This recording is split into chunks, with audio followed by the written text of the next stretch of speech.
بھارتی حمایت یافتہ دہشت گرد پراکسیز کے لیے تمام وسائل بروئے کار لائے جائیں گے۔ فیلڈ مارشل سید عاصم منیر کی زیر صدارت GHQ راولپنڈی میں 270ویں کور کانفرنس۔ بھارتی حمایت یافتہ دہشت گردوں کے خلاف مکمل کارروائی کا عزم۔ فورم نے دو ٹوک موقف میں کہا کہ معصوم شہریوں کو نشانہ بنانا انسانیت کی خلاف ورزی ہے۔ پاکستان کی خود مختاری پر کوئی سمجھوتہ نہیں کیا جائے گا۔ آپریشن بنیان مرصوص اور خوددار حملے کے شہداء کے لیے فاتح خوانی۔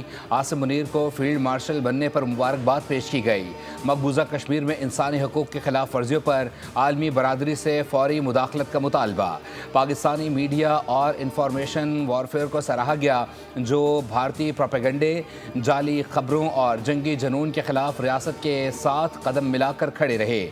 فیلڈ مارشل عاصم منیر نے واضح پیغام دیا کہ بیرونی جارحیت دہشت گردی کے خلاف عوام کے اعتماد، امیدوں پر پورا اترنے کے لیے پرعزم ہیں۔ پاکستان کے عوام ہماری طاقت کا سرچشمہ ہیں۔